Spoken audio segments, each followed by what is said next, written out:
কোনো মানুষকে যাতে কুফরি না করতে পারে তার জন্য কি আমল আছে, কতবার মানে আমল করতে হবে? ওই যে জাদু, কুফরি কালাম, এগুলো বন্ধ করার জন্য আমাদের ইসলাম কি শিখিয়েছে যেন করতে না পারে, করলেও কাজে না লাগে, ব্যর্থ হয়ে যায়? আল্লাহ সুবহানাহু ওয়া তাআলা প্রত্যেকটি বিষয়ে সমাধান দিয়েছেন পবিত্র কোরআনুল কারীমে। যে আমাদের নবী মুহাম্মদ সাল্লাল্লাহু আলাইহি সাল্লাম এত ভালো মানুষ, পৃথিবীর মধ্যে এর চেয়ে ভালো মানুষ আর পৃথিবীতে নাই। শ্রেষ্ঠ নবী, শ্রেষ্ঠ মানুষ। তো ওনাকেও কিন্তু কাফেররা তাকে জাদু করেছিল, এবং জাদুর যে প্রভাব আছে এটা সত্য। এবং কূপের মধ্যে রাসূল করিম সাল্লাল্লাহু আলাইহি সাল্লামের চুল নিয়ে তারা সেই গিট দিয়ে তারপরে এটা করা হয়েছিল। এটা মহিলা এই কাজটা করেছিল, ইহুদি মহিলা। জি জি।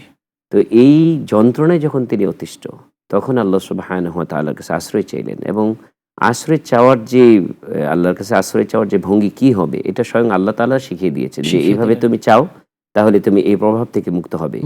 আমরা সকলেই জানি কোরআনুল কারীমে একদম সবাই এটা পারি, অনেকেই পারি। সূরা ফালাক, সূরা নাস, এখানে 13টা আয়াত আল্লাহ সুবহানাহু ওয়া তাআলা নাজিল করেছেন।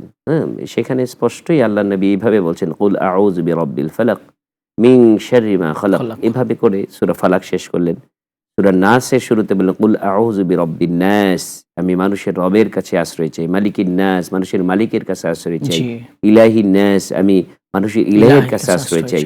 মিন শাররি ওয়াসওয়াসিল খান্নাস, এই ওয়াসওয়াসা যে খান্নাসের, যে অপবিত্র জিন, ভূত এবং যে অপবিত্র জিনিসগুলি দিয়ে মানুষকে ক্ষতিগ্রস্ত করে, তাবিজ করে, বিভিন্ন বশীকরণ করে, সেই থেকে রক্ষা পাওয়ার জন্য নবী মুহাম্মদ সাল্লাল্লাহু আলাইহি সাল্লাম আল্লাহ সুবহানাহু ওয়া তাআলার কাছে সাহায্য চেয়েছেন। এবং প্রত্যেকটি আয়াত পড়ার সাথে সাথে আল্লাহ রাব্বুল আলামিন তার ইশারায় নবী মুহাম্মদ সাল্লাল্লাহু আলাইহি সাল্লামের উপর যে বাদ দেওয়া হয়েছিল, গিট দেওয়া হয়েছিল, এগুলি একটা একটা করে ছুটে গেছে।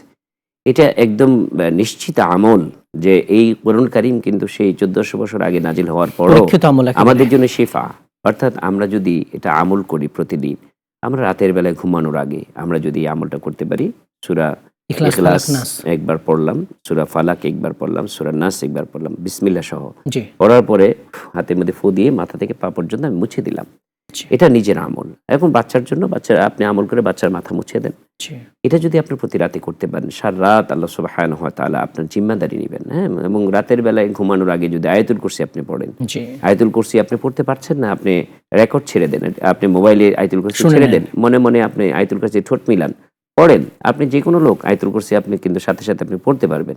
ধরেন আপনি মুখস্থ নেই বা আপনার পড়তে পারছেন না, তো সহিহ একটা আয়াতুল কুরসি আপনি পড়েন, সূরা ইখলাস, সূরা ফালাক, এগুলি পড়েন। আপনি মোবাইলে ছেড়ে দিয়ে আপনি এত কিছু করতে পারেন মোবাইলে, আপনি এই আমলটা করেন। তারপরে প্রত্যেক সকালবেলায়, সন্ধ্যাবেলায় আপনি সূরা ফালাক, সূরা নাসের আমল করেন, 3বার করে আপনি পড়েন। দেখবেন আল্লাহ সুবহানাহু ওয়া তাআলার উপর ভরসা রাখেন।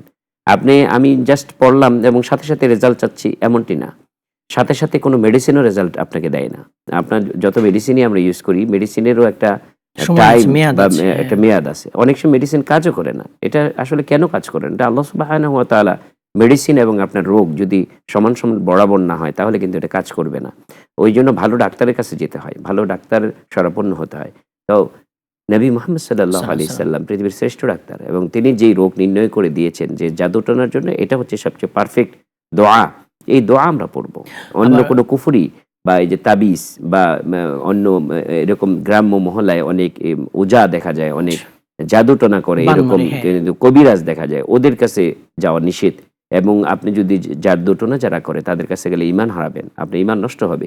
এবং আপনাকে কেউ জাদু করেছে, আপনি পাল্টা জাদু করতে পারবেন না, জাদুতে বিশ্বাস আনতে পারবেন না, তাহলে আপনি শিরিক হবে, আপনার ঈমান চলে যাবে। কাজেই আপনি জাদুকে দূরীভূত করার জন্য কোরআনের আমল করেন। রুকিয়া, শারিয়া রুকিয়া, ঝাড়ফুঁক, এগুলি রুকিয়াটা, এটা দলিল সম্মত। আপনার সাথে আমি যোগ করতে চাই, সূরা বাকারা ভাষা বেশি বেশি পড়বেন। জি জি, সূরা বাকারা বেশি বেশি, সূরা বাকারা আপনি তেলাওয়াতটা কোরআনুল কারীমের তেলাওয়াতটা আপনি ছেড়ে রাখতে পারেন, পরীক্ষিত। হ্যাঁ, আপনি ছেড়ে রাখেন, সন্ধ্যায় সকালে সূরা বাকারার তেলাওয়াতটা আপনি ছেড়ে রাখেন এবং নিজে পড়েন। ছেড়ে তো রাখবই, এবং নিজে যারা আমরা পারি কোরআনুল কারীম সূরা, এই যে সূরা একদম প্রথম সূরাটা এইটা, সূরা বাকারা 185 থেকে এই নাম্বার পর্যন্ত 285 আয়াত রয়েছে।